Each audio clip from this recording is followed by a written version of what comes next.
And thanks very much, of course, for giving me the opportunity to share my paper, which is titled Enhancing Students' Feedback Literacy Through Peer Review in Large Classes. And not only the opportunity to share, but to be here and to actually see other people and talk to like-minded people. It's great. I think we all are starving for that bit of social interaction and like-mindedness as well.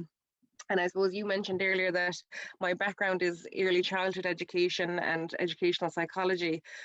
So with little 2, 3 and 4-year-olds, feedback is often given in the moment. So then when I was landed in a large class of 18 to 22-year-olds with all these hundreds of people, how am I going to manage feedback? What am I going to do?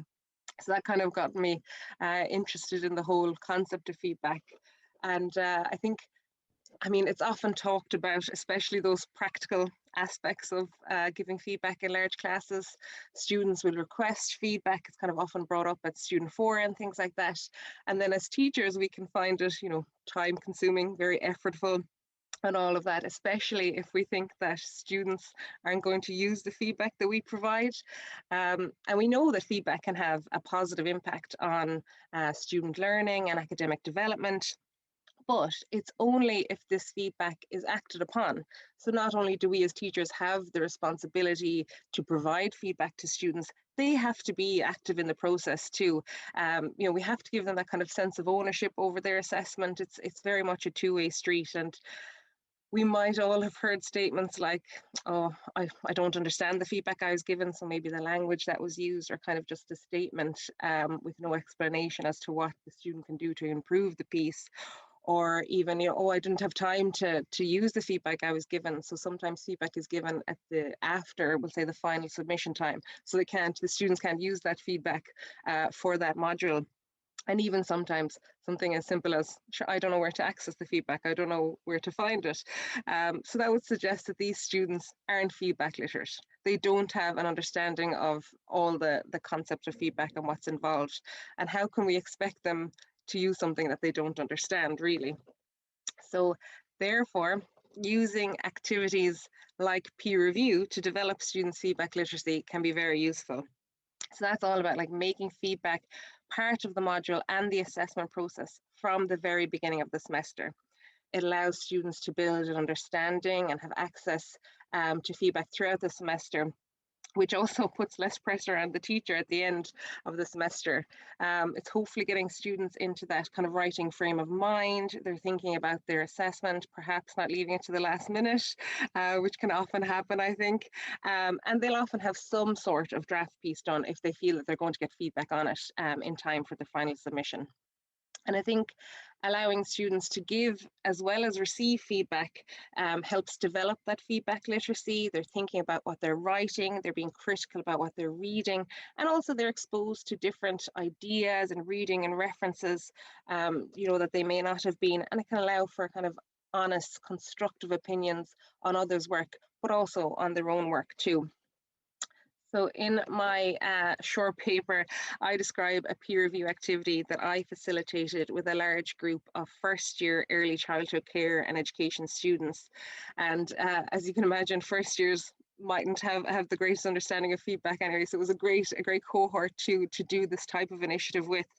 And I suppose I do want to kind of note that if you are going to implement a peer review activity in one of your modules or in the assessment process, you do have to plan it because it does require a certain amount of preparation. So to prepare for my peer review activity, I went over the assessment rubric with the students. I went through the language that was used so that it wasn't this kind of very, I suppose, abstract things they hadn't heard. They knew what to expect, and I explained what was meant by each of the criteria. So, we often kind of might think that we'll automatically assume that they know what all of that means. So we just went through all of that, and then I provided them with a list of guiding questions that they would have to answer when reviewing others' work. So that could relate to, structure, clarity, referencing, but then more specific questions to the content of the essay or whatever piece that they're doing for it. And then we looked at some exemplars, focusing on the quality of others' work, use those guided questions to review the papers. And then finally, in the preparation stage, I ensured that the students knew exactly how to access PeerMark on Turnitin. That was the software that we were using on the virtual learning environment, where they'd be submitting draft piece of works and reviewing their peers as well. So then moving on to the peer review activity itself then. It was important that the students had a clear timeline. So they knew when they had to submit a short draft piece, they knew when they had to have reviews completed, and they knew when their feedback would be given, which was all in plenty of time before their final submission. A key part of this, I felt, for it all to work smoothly and well, was that all parts of this were anonymous. So the drafts were submitted anonymously and the reviews were conducted anonymously as well. That meant that students could be confident in what they were submitting in the writing because nobody knew it was them, but also they could be kind of honest and constructive in their feedback because, you know, no one would know who was giving that feedback either. PeerMark did allow me as a moderator to see who had been assigned what reviews, so I could see, but the students couldn't. And after submitting the short draft piece, then students were given 1 week to complete 2 reviews on their peers' work. And PeerMark did a lot of the organisation here. I wasn't really involved in that. It assigned reviewers to the submissions and displayed the guiding questions and allowed the students to make comments and highlight sections, all of that sort of thing. In this instance, I did assign module marks to the whole peer review activity process because I wanted to ensure that not only would students submit their short draft piece thinking, oh sure, I'll get feedback on it, you know, that's all that's important, but also that they would conduct the reviews on their peers' work as well, because that actually has many benefits as well, that they're reading others, not just getting the feedback on the work as well. So, sorry, just move on. So PeerMark then on Turnitin made it very simple for me to check that all the students had submitted their draft and completed the 2 reviews. I had assigned a minimum word count for quality purposes to those answering of the guided questions. So once I had ensured that all the reviews are completed and everybody had 2 reviews on their drafts, they were released and the students could access them, you know, at their own leisure outside of class time. But then back in class time, the students were given an opportunity to ask questions on the feedback that they received. And, you know, if it was saying, oh, something simple like to do with a reference, the whole class could learn from that as well.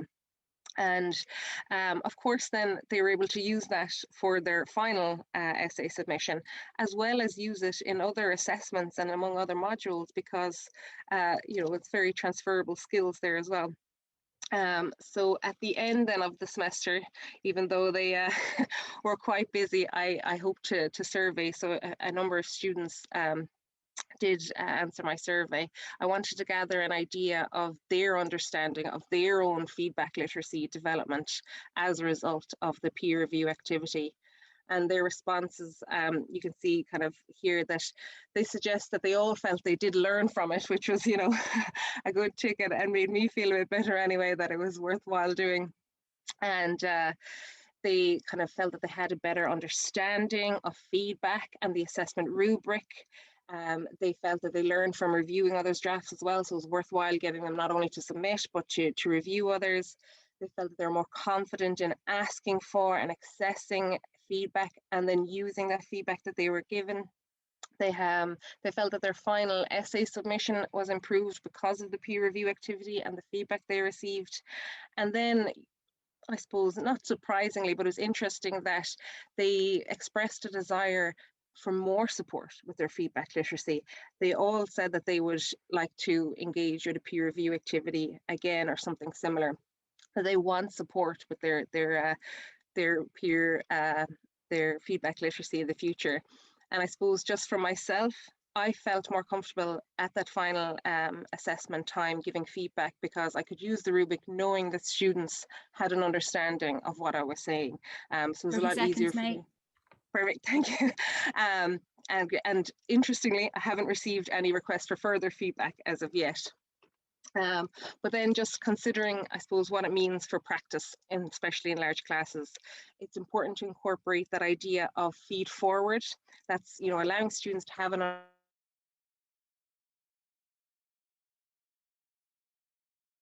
Oh, I presumingly know assure what's you. meant. Oh, you're back. Sorry. Oh, We lost you perfect. there for a second, May. I was just assuring you I hadn't muted you yet. Go Okay, go perfect. No, I'm again. nearly finished. But it's just hoping that, you know, supporting students' development of feedback literacy will encourage them to think critically, expose them to different ideas. Also facilitating it, a peer review activity mid-semester got them into that writing frame of mind, getting them thinking about their assessment, working on it, giving them time to develop arguments, to produce drafts, hopefully all leading to improved academic writing.